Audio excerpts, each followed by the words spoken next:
Good morning. Balik sa GMA Regional TV Live mga kapuso. Karong buntaga atong ila-ilahon ta kining 11 anyos nga bata nga mahiligo na kaayo magama og lain-lain nga mga butang. Ay pagka-creative nakadani gyud sa atensyon sa media pod nga mi-feature niya sa makapila ka higayon. Maila-ila nato karong buntaga mga kapuso si Bryce James Villaro Alarcon. Good morning, Bryce.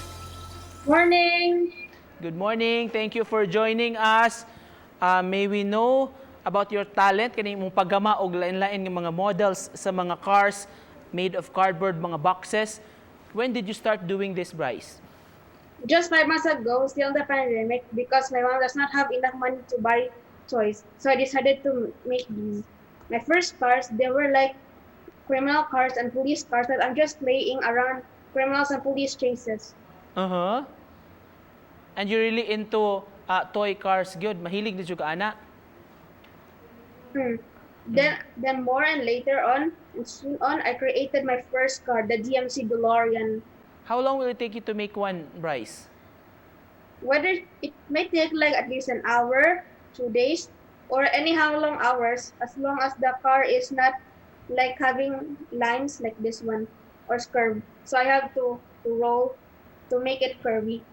The other parts of the car, like the GTR Nismo, it took at least like 2 days. Bryce, of course, Christmas is already approaching just few days from now. Maybe some of our viewers will be interested to make some of these toy cars as a gift, right? Can you share to us the step-by-step process? How do you do these toy cars? How do you make this one? Yeah, I will. If you have any cardboards or tapes, like those materials, I'll give one to you so that you will see how I made it. Go ahead, Brycey. So right now, nana kay mga cardboard diha. Imo na siyang naputol, nakat na nimo? Just already cut. It's just the assemblies. All right. So after that, what do you do with those cutouts? The wheels, even the backs.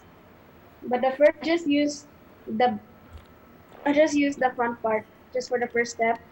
I just edited the other parts for the Back to the Future DeLorean in the back part. And these are still like the backs. Oh. These are just the doors. And to open, it's just like a Pagani Huayra.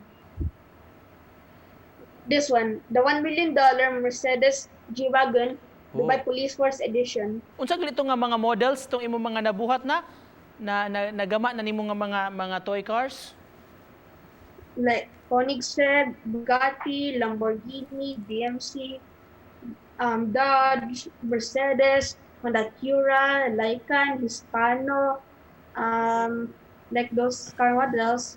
Bryce, hapit na Pasko, message nimo sa mga nagtan-aw nato karon, nindot po ni imo mga ideas for mga pangregalo out of toy cars. Unsa imong gusto isulti sa atong mga viewers nga nagtan-aw karon?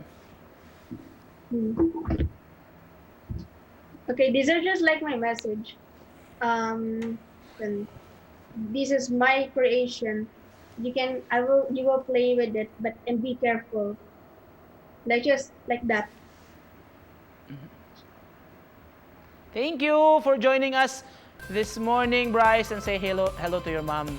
Ikanamo diri sa GMA Regional TV Live. Thank you so much, makapuso atong bata nga bida karong buntaga si Bryce James Villaro Alarcon. Thank you, Bryce. Bye. Bye-bye. Thank you so much.